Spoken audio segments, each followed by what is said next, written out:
En esta oportunidad vamos a hablar del estado de situación patrimonial. Como bien lo indica su nombre, nos muestra el patrimonio de la empresa. ¿Cuál es la situación del patrimonio de la empresa? Y acá nos encontramos con el activo, que son todos los bienes y derechos que la empresa tiene. Y todos esos activos que tiene, hay dos formas de financiarlos. O con capital ajeno, que sería el pasivo, serían las deudas, o con capital propio, que sería el patrimonio neto, donde ustedes saben que se encuentra el capital, los resultados que todavía no han sido distribuidos, los resultados del propio ejercicio económico, y donde también están las reservas, si es que se han hecho reserva legal, reserva facultativa, y bueno, alguna otra reserva que la empresa haya decidido hacer.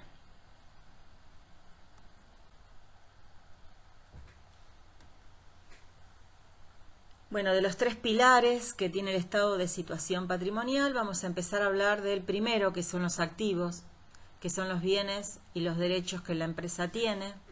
Y cuando estos bienes y derechos los exponemos en el estado de situación patrimonial, los tenemos que clasificar en activos corrientes y no corrientes. Vamos a poner en el activo corriente todos aquellos bienes y derechos que, según el grado de disponibilidad para convertirse en dinero, lo que mayor disponibilidad de convertirse en dinero tienen, van primeros y después el resto. Por eso el primer rubro que se presenta es caja y bancos, donde se expone en caja la plata que está en caja, los bancos, la plata depositada en los bancos, las cuentas bancos, moneda extranjera, que si bien es una moneda de curso legal de otro país, se puede comprar y se puede vender en cualquier momento.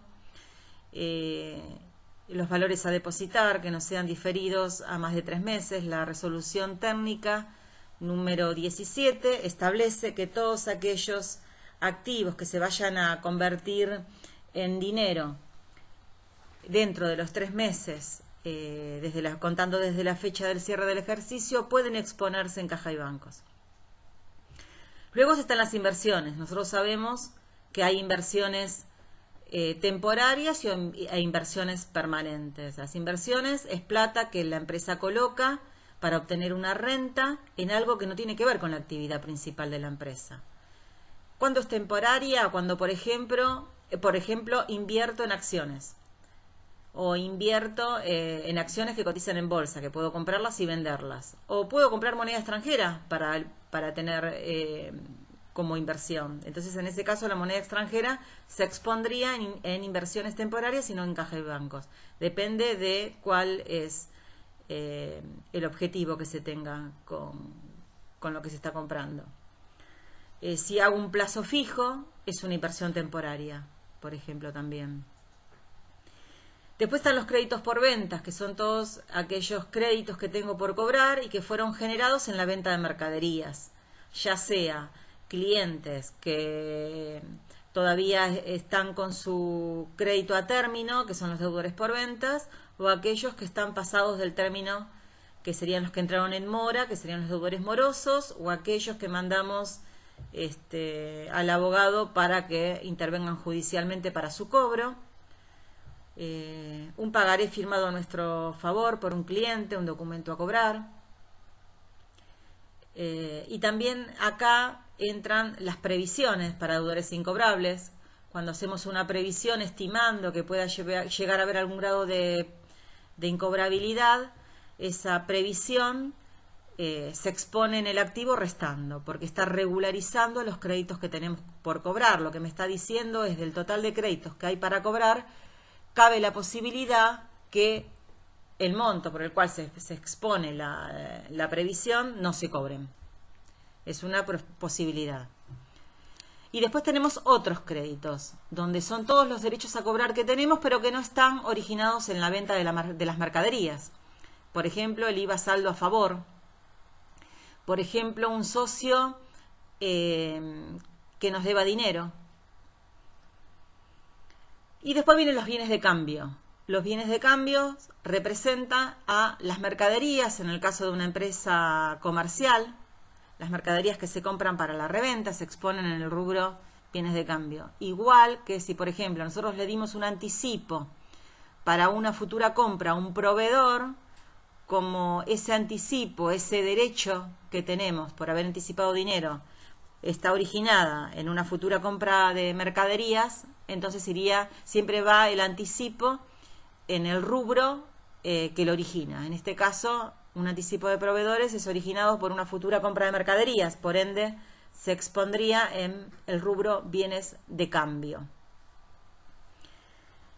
Y en otros activos pondríamos todos aquellos activos, ya sean bienes o derechos, que tengamos y que no entre por sus características en ninguno de los rubros anteriores. Entonces ahí los mandamos a otros activos. Y así llegamos al total del activo corriente.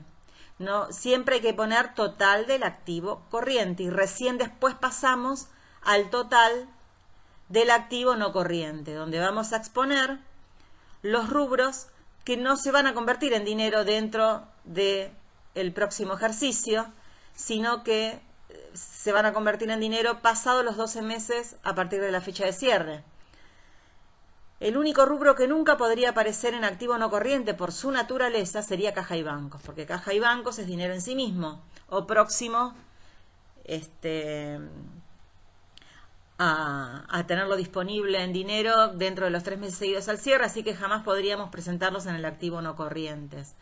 Sí, las inversiones pueden ser permanentes, en el caso de que se compre un inmueble para obtener una renta, que sería el alquiler. En ese caso no es una inversión que se venda en el corto plazo, entonces se expondría en inversiones permanentes. Mismo lo pasa con los créditos, con los bienes de cambio. Si yo quiero tener un gran stock que no voy a vender dentro del próximo ejercicio, bueno, también se podría exponer en activo no corriente. Pero sobre todo el primer rubro que aparece en el activo no corriente son los bienes de uso, porque son aquellos bienes que yo compro por usar, como dice su nombre, en la actividad principal y que no pienso venderlos al corto plazo, al menos en el próximo ejercicio. En el caso de que haya un bien en particular, un bien de uso que yo pongo a la venta y sé que lo voy a vender dentro del ejercicio siguiente, podría exponerlo en activo corriente, solamente en ese caso. Si no, siempre va en el activo no corriente. Y acá hay que tener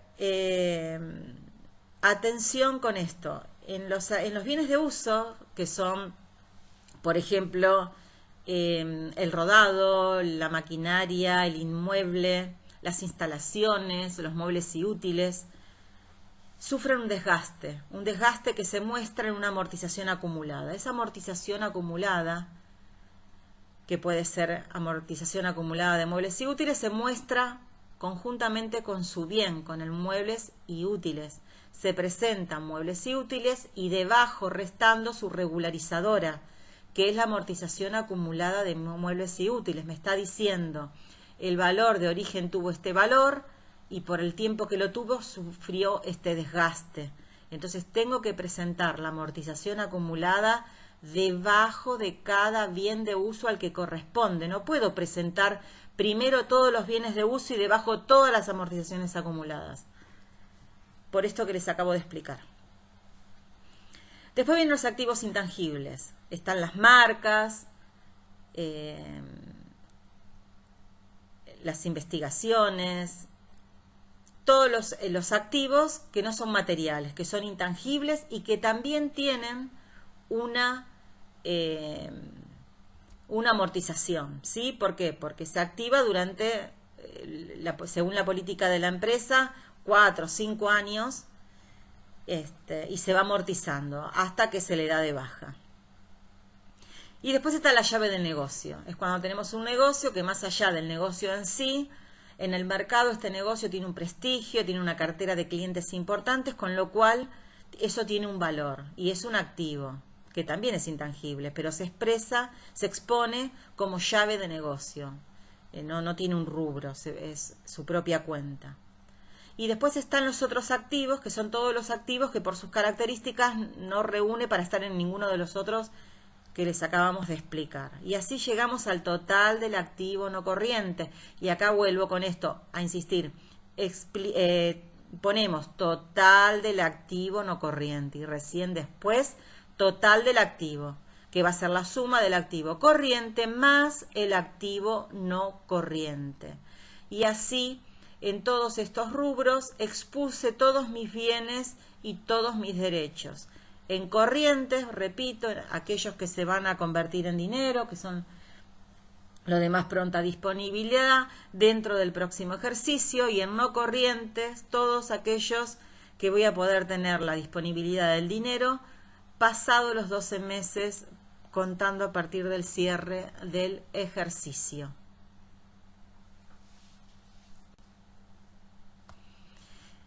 El otro pilar del estado de situación patrimonial es el pasivo, que es la forma de financiar al activo endeudándonos con plata ajena. Y también hacemos una clasificación en corriente y en no corriente. ¿Qué voy a poner en el pasivo corriente? Todas aquellas deudas que son exigibles dentro del próximo ejercicio económico. Y en pasivo no corriente, todas aquellas deudas que van a ser exigibles pasados los 12 meses a partir del cierre del ejercicio económico. Una vez que clasifiqué mis deudas exigibles al corto y al largo plazo, que son corrientes y no corrientes, voy a empezar a ver a qué rubro pertenecen según la naturaleza que tengan. Entonces, las deudas comerciales son las deudas que se originan por la compra de esos bienes que hacen a mi actividad principal. Por ejemplo, las mercaderías. Yo le compro en cuenta corriente a un proveedor, el proveedor es una deuda corriente. Yo le compro mercaderías con un pagaré y es documentos a pagar. También es una deuda comercial. Ahora bien, si yo pido un préstamo para comprar cualquier otra cosa que no sea mercaderías, no lo pongo en deudas comerciales, lo expongo en préstamos. Si yo tengo empleados, esos empleados cobran un sueldo. Por ellos hay que hacer pagos a la seguridad social, que son las contribuciones sociales. Entonces, todas las deudas que le genera a mi empresa el hecho de tener un empleado se muestran en el rubro remuneraciones y cargas sociales, sea sueldos a pagar, contribuciones sociales a pagar, SAC a pagar, alguna indemnización a pagar, se muestran en remuneraciones y cargas sociales. Si yo tengo deudas con el fisco, con el Estado, ya sea a nivel municipal, provincial o nacional, en cualquiera de sus jurisdicciones, lo expongo en lo que son las deudas o cargas fiscales. ¿Por qué? Porque son deudas que tengo con el fisco. En el caso que un cliente haya comprado una mercadería y nos haya devuelto o nos haya pagado con un cheque y le quedó un saldo a favor, esos saldos a favor del cliente a nosotros nos está generando una obligación para con él, que es que en la futura compra tiene ese crédito a favor. Ese pasivo lo ponemos en la cuenta anticipo de clientes y no tiene un rubro, es la cuenta que se expone como anticipos de clientes. Lo mismo pasa con los dividendos a pagar. Los dividendos a pagar, cuando hacemos la distribución de los resultados del ejercicio, hay parte que los socios se lo llevan como dividendos, es la renta que tiene por ser parte de la empresa. Entonces, ese dividendo a pagar en efectivo se expone en el pasivo como dividendos a pagar en su propia cuenta, no tiene un rubro aparte. Y si llegara a haber alguna otra deuda que no entra por sus características dentro de los rubros mencionados, se pone en otros pasivos. Después están las previsiones. Las previsiones del pasivo son todas aquellas generadas por una posible deuda, una contingencia que pueda ocurrir. Por ejemplo, tenemos un juicio que nos está haciendo un empleado, pero que todavía no sabemos si el juicio se va a ganar o se va a perder. Entonces la empresa hace una previsión. Esa previsión como está generada por una posible deuda, se presenta en el pasivo como previsiones.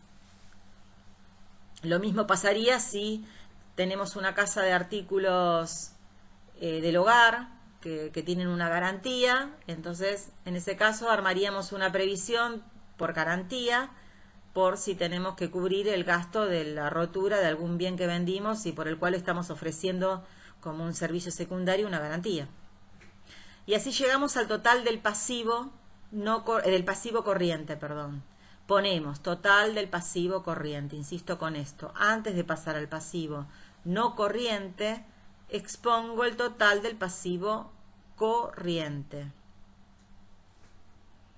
Y en el pasivo no corriente son todos los mismos rubros que en el pasivo corriente, pero con deudas que, como les dije antes, se van a cancelar después de los 12 meses seguidos al cierre. Al igual que si puede haber alguna previsión que también se espere para el largo plazo.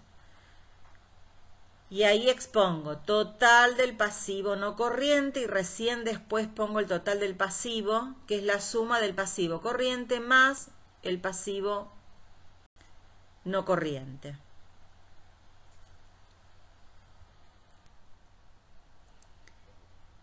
Bien, y el tercer y último elemento o pilar del estado de situación patrimonial es el patrimonio neto.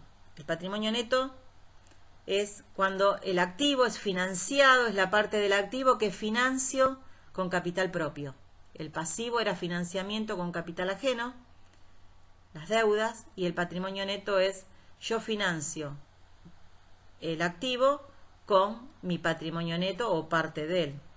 Parte del activo se financia con capital propio. En realidad, en el estado de situación patrimonial, el patrimonio neto debería poner según el estado de evolución del patrimonio neto, bien digo, y el total del importe. ¿Por qué? Porque tiene su propio estado. Uno va al estado de evolución del patrimonio neto y ve cómo está desarrollado, cómo evolucionó el patrimonio en su propio estado. Pero lo que muestra el estado de evolución del patrimonio neto es los aportes de los propietarios, que son el capital, la prima de emisión y el de ajuste por inflación. Ustedes recuerden que el capital siempre debe presentarse con su valor nominal, con lo cual si hubiese una prima de emisión, es decir, que hubo una suscripción por parte de los accionistas a un valor mayor al del valor nominal, yo no lo puedo exponer en capital, sino que necesito exponerlo en una cuenta aparte, y esa cuenta se llama prima de emisión. Al igual que si hay inflación y tengo que ajustar mi capital por inflación, el capital siempre se presenta a su valor nominal y la diferencia entre el valor nominal y el ajuste por inflación se expone en una cuenta que se llama ajuste por inflación. Y después están las reservas, están los resultados. Dentro de los resultados tenemos las reservas, que pueden ser la legal, que es la obligatoria, la que me obligan por ley. Y puede haber alguna que otra que según la empresa decida, una reserva facultativa o constitutiva que se haya determinado en la Constitución, en el Estatuto. Después están los resultados acumulados. Los resultados acumulados son los resultados de ejercicios que se han ganado en años anteriores y que por alguna razón no fueron distribuidos, ni se convirtieron en reserva ni se fueron de la empresa, ni tampoco se han capitalizado. Quedaron ahí como resultados. Son resultados acumulados que en algún momento se verá qué se hacen con ellos. Y después está el resultado propio del ejercicio que estamos cerrando, el resultado del ejercicio. Y así llego al total del patrimonio neto. Tengo que especificar cuál es el total del patrimonio neto y después exponer el total del pasivo más el patrimonio neto. Recuerden siempre que se tiene que cumplir la ecuación patrimonial. El total del pasivo más el patrimonio neto tiene que ser igual al activo. Que la lectura que esto tiene, vuelvo a repetir, es que todo mi activo está financiado por capital ajeno, que es el pasivo, las deudas, y por recursos propios, que es el patrimonio neto.